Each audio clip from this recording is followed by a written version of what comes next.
tried to stop before, maybe dozens of times. You set a date, made a promise, told yourself this time would be different. And for a few days, maybe even a few weeks it was. Then something happened. Stress, boredom, a bad night, a familiar feeling you couldn't name, and you went back. And then came the story you told yourself about why.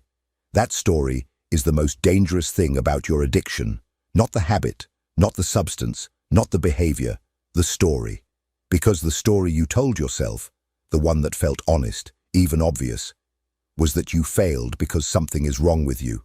You lack discipline. You're weak. Other people manage to quit. Why can't you? You've tried so many times that trying again feels like a performance you've already seen the ending of. That story is a lie, and it's a lie that is keeping you sick. Here's what's actually happening. Every time you've tried to stop through sheer willpower, you were doing the equivalent of treating a broken leg by telling it to walk faster. You weren't addressing the wrong behavior. You were addressing the wrong problem entirely. The substance, the screen, the food, the work, the sex. None of that is the problem. It never was. It's the solution, a destructive one, but a solution nonetheless. And until you understand what it's solving for, you will keep failing. Not because you're weak, because you're fighting the wrong war. Gabor Maté spent decades working with some of the most severely addicted people in North America. Heroin users, crack addicts, people that polite society had long since written off. And what he found wasn't what anyone expected. He didn't find moral failure. He didn't find weakness. He found pain. Overwhelming, unprocessed, often invisible pain that had never been given the right name or the right container. In his book, In the Realm of Hungry Ghosts, Maté makes the argument that reframes everything. Don't ask why the addiction, ask why the pain. That question is what this video is about. And I'll warn you now, what follows is not a guide to willpower. It is not a list of habits to build or triggers to avoid. It's something harder than that. Because the only way out of an addiction is through the thing you've been using the addiction to escape. That's not a metaphor. That's the mechanism. And by the end of this, you'll understand exactly what that means and why every other approach you've tried was never going to work. Every treatment program that has ever failed you started from the same assumption, that the problem is the behavior. Stop the behavior. Solve the problem.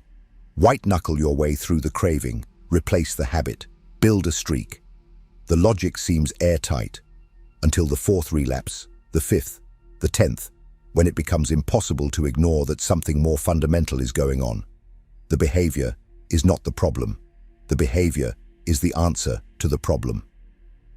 Maté watched this play out in patient after patient at the Portland Hotel, a residence for severely addicted people in Vancouver's downtown East Side, one of the most concentrated pockets of addiction in North America. What he kept encountering wasn't people who had discovered drugs recreationally and gotten unlucky. It was people who had found, in a substance or a behavior, something that their lives had never given them: relief, numbness, a moment of feeling okay. For many of them, the first time they used wasn't pleasure. It was the first time the pain stopped. That distinction matters more than anything else in this video. Maté defines addiction not by the substance consumed, but by the function it serves.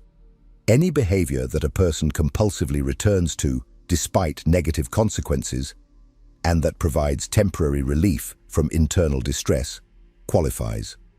That means the heroin addict and the person who cannot stop checking their phone at 2 a.m.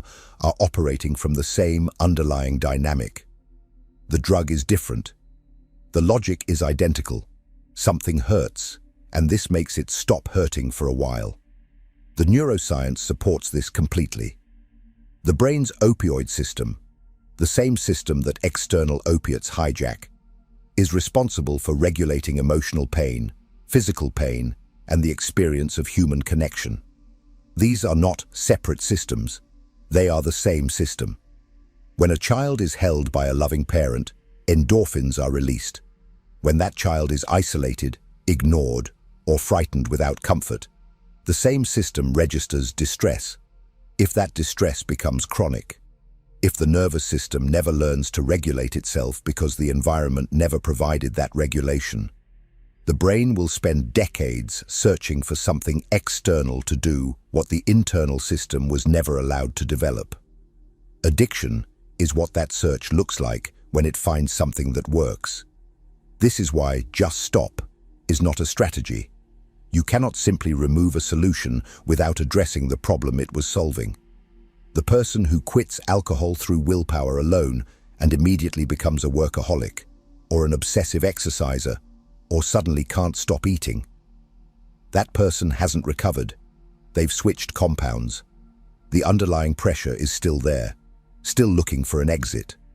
Until you identify what the addiction was medicating, it will find another form. So the question you need to sit with, and it may be the most uncomfortable question you've ever asked yourself, is not, how do I stop? It's, what does this do for me? What does it give me that nothing else has? What feeling does it interrupt? And what feeling does it create? The answer to those questions is not a confession of weakness. It's a map. And in the next part, we're going to follow that map back to where the pain actually started, which for most people is much further back than they've ever been willing to look. If this content is making sense to you, click the subscribe button and subscribe to the channel. Thank you for your support. Most people, when they think about the origin of their addiction, point to the moment they first used, the first drink, the first hit, the first time the screen swallowed 3 hours whole and it felt like nothing. That moment feels like the beginning. It isn't. By the time you found the substance, the wound was already decades old. Maté was unambiguous about this. In every severe case of addiction he encountered, without exception, there was a history. Not always dramatic, not always what you'd recognize as trauma if someone asked you directly. Sometimes it was overt: abuse, neglect, violence in the home, a parent lost to addiction or absence. But sometimes it was quieter than that. A household where emotions were never named, where vulnerability was punished with silence, where a child learned early that their inner world was not safe to express. That is still damage. The nervous system doesn't distinguish between the dramatic and the chronic. It only measures whether the environment was safe enough to develop in. The child's brain is not a finished organ. 90% of its circuitry is wired after birth, shaped directly by the quality of the emotional environment it develops inside. A child who grows up with consistent, attuned caregiving develops a nervous system that can regulate itself, that can tolerate discomfort, return to baseline, process difficult emotion without being overwhelmed. A child who grows up without that develops something different, a system perpetually braced for threat, with a dampened baseline capacity for pleasure, poor impulse control, and a near-constant low-grade distress that feels, from the inside, simply like being alive. That last part is the one nobody talks about. If you have lived your entire life with an unregulated nervous system, you don't experience it as a deficit. You experience it as normal. The restlessness, the emptiness, the inability to sit still in your own skin. You think that's just what existing feels like. You have no reference point for anything else. And then one day, something, a drink, a drug, a screen, a behavior, makes that noise go quiet for the first time. And your brain doesn't register that as a dangerous choice. It registers it as a solution to a problem you didn't even know you had a name for. Maté described this with brutal precision. The addict is not chasing pleasure. They are chasing the absence of pain.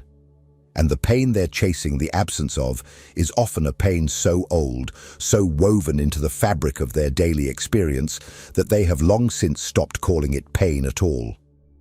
This is the inventory most recovery programs skip. Not, what are your triggers, but what happened to you, and what did you make it mean about yourself? Because the trauma isn't only the event, It's the conclusion the child draws in the absence of someone to tell them otherwise, that they are too much, that they are fundamentally alone, that the world does not hold a place for what they actually feel. Those conclusions harden into the architecture of a self, and the addiction becomes the way that self manages to keep functioning. None of this is your fault, but here is what is your responsibility. Now that you know the wound exists, you cannot keep pretending it doesn't, because as long as you treat the behavior without touching the pain underneath it, you are not recovering. You are just waiting. And what comes next will show you exactly why willpower alone was never going to be enough. Because the enemy was never outside you. It was written into your own neurology. There is a particular kind of shame that belongs specifically to the person who has tried to quit and failed. Not the shame of using, that one is familiar, almost comfortable in its repetitiveness. This is a sharper shame. The shame of having decided with full sincerity that this time would be different, of having meant it, and then watching yourself do the thing anyway, as if some other person inside you had made a different decision entirely. That experience of intending one thing and doing another is not a moral failure. It is a neurological description. Maté's clinical work pointed consistently toward a specific region of the brain, the orbitofrontal cortex, or OFC. This is the area responsible for weighing consequences, inhibiting impulse, and balancing short-term desire against long-term well-being. In a healthy brain, the OFC is what interrupts the reach toward the bottle and inserts the thought, "This will cost you more than it gives you." It is, in the most literal sense, the biological seat of what we call self-control. In the addicted brain, that region is compromised, not metaphorically, structurally. Imaging studies show abnormal patterns of activity in the OFC of chronic substance users. And here is what makes this devastating. The same early adversity that creates the emotional wound also impairs the development of the very system you would need to regulate the response to that wound.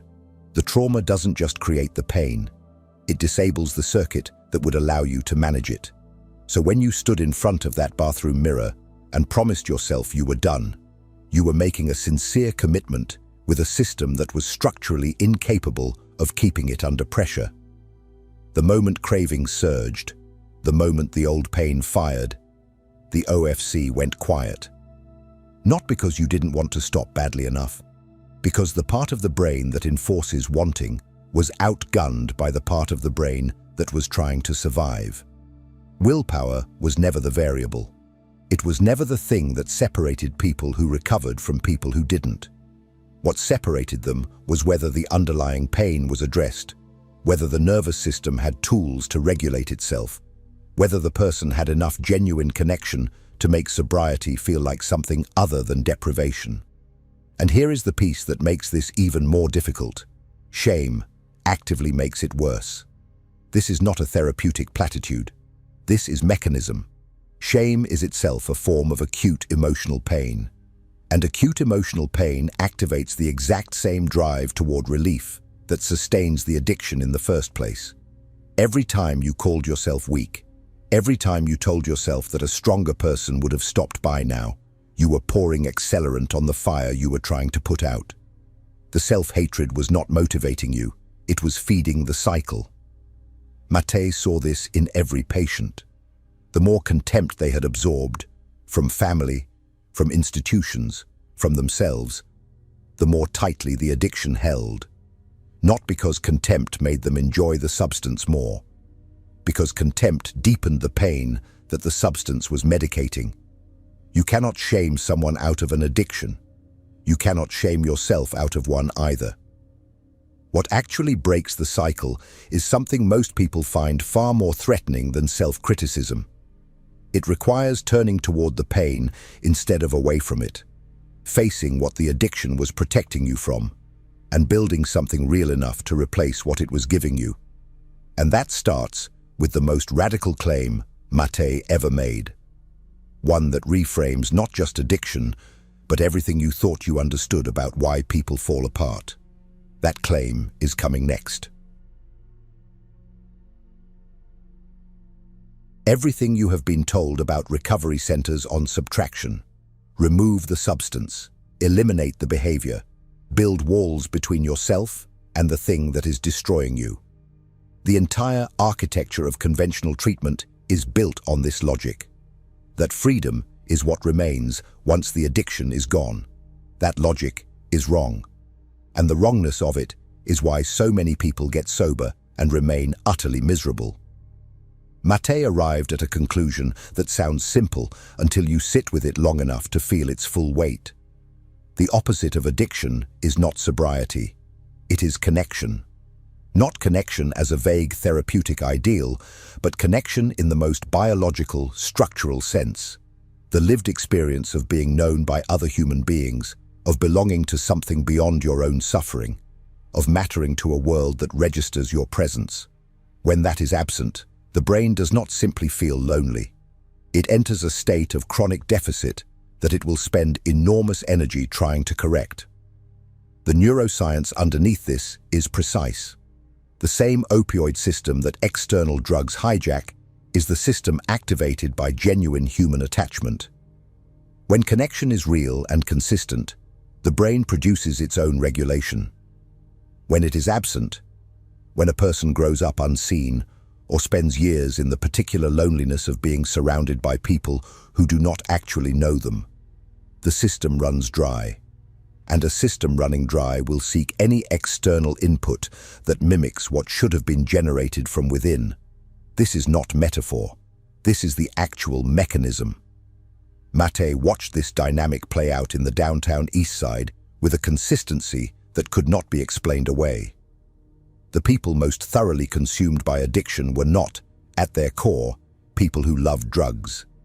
They were people who had never experienced reliable, unconditional human connection, who had been abandoned, abused, institutionalized, displaced. People for whom belonging had always been conditional or absent entirely. The substance was not the attraction. The relief from disconnection was, and this extends far beyond the extreme cases. Look honestly at the addictions that modern life has normalized. The compulsive scrolling, the drinking that has become inseparable from socializing, the work that fills every hour because stillness is unbearable. And ask what they have in common. They all spike briefly in the same neurological registers that genuine connection would activate. They are all poor substitutes for something the person cannot find or does not know how to receive, or was never given access to in the first place. Maté also understood that this is not only a personal failure, it is a structural one. Societies that systematically produce dislocation, that sever people from community, from meaning, from economic dignity, from cultural continuity, produce addiction at scale. The downtown East Side was not an anomaly. It was a concentrated reflection of forces operating everywhere, on everyone, at varying intensities. The lonely office worker and the street-level heroin addict are on the same continuum. The distance between them is circumstance, not character, which means that real recovery cannot only be an individual project. It cannot be achieved in isolation through solitary discipline and private resolve. The same disconnection that fed the addiction cannot be the medium through which the addiction is healed. You cannot think your way into belonging. You cannot willpower your way into being known. What this demands, and this is where the work becomes genuinely difficult, is not just abstinence, but reconstruction of relationships, of trust, of a life that provides from the outside what the addiction was always pretending to provide from a bottle or a screen. And that reconstruction begins with something most addicted people find nearly impossible: turning toward the wound they have spent years running from. In the next part, we'll look at what that actually means in practice, and why it is the only path that has ever worked. If what you're hearing resonates with you, you'll find real value in my ebooks. Beyond the Shadow breaks down Jung's core ideas, while Dialogues with the Unconscious gives you a 30-day path to apply them in your life. Both are linked in the pinned comment. Most people who try to recover never get to this part. They stop the behavior, white-knuckle through the cravings, restructure their environment, download the app that blocks the website, and call that recovery. And for a while, it holds. Until a specific kind of pressure arrives. Not even a dramatic pressure. Sometimes just a Tuesday afternoon with nothing in it. And the whole architecture collapses in an hour. It collapses because nothing underneath it changed. The work Maté points toward is not behavioral. It is archaeological. You are not trying to build better habits on top of an old wound. You are trying to go back down into the wound, understand what it was, and give it what it never received.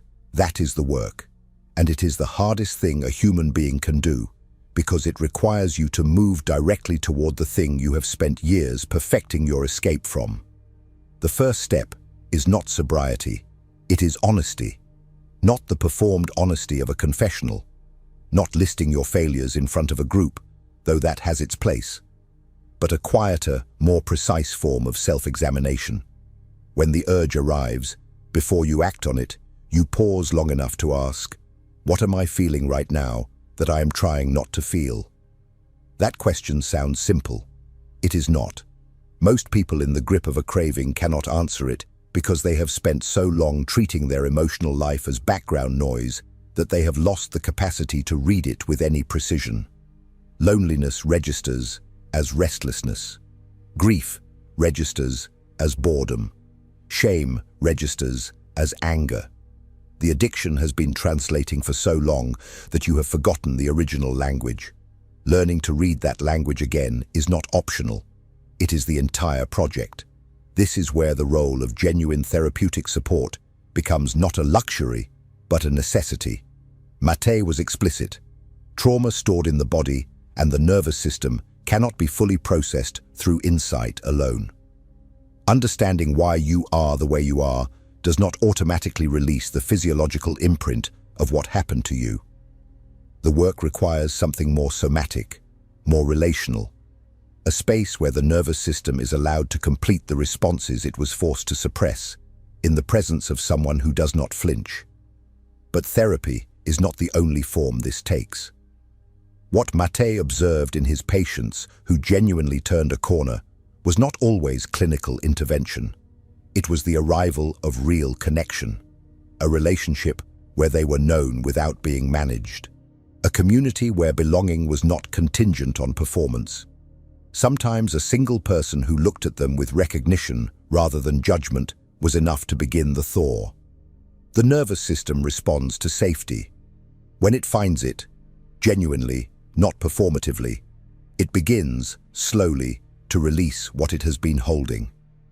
This is also where self-compassion enters, and it is worth being precise about what that means. It does not mean excusing the damage your addiction has caused. It does not mean softening the truth of what you have done to yourself and others. It means recognizing that the behavior you are ashamed of arose from a wound that was real. In a person who was doing the only thing they knew how to do with pain, they had no tools to process. You were not weak. You were unequipped. Those are not the same thing. And the difference matters because shame closes the wound back up, while compassion is the only thing that allows it to stay open long enough to heal. The last piece of this is the one that requires the most courage. You have to build a life that makes sobriety feel like gain rather than loss. If the world you return to after quitting is still empty, still isolating, still devoid of meaning or genuine connection, the brain will do the math. It will conclude, correctly, that the addiction was offering something real that sobriety is not. You do not defeat that calculation by wanting sobriety more. You defeat it by making the life itself worth staying present for. That means relationships that ask something real of you, work or purpose that connects you to something beyond your own survival. A daily structure that gives the recovering nervous system enough stability to reorganize itself around something other than craving. None of this is quick. None of it is clean. There will be relapses for many people, not as proof of failure, but as information about which parts of the wound are still open, which tools are still missing, which connections have not yet been built. What matters is not the relapse. It is what you do with what it shows you.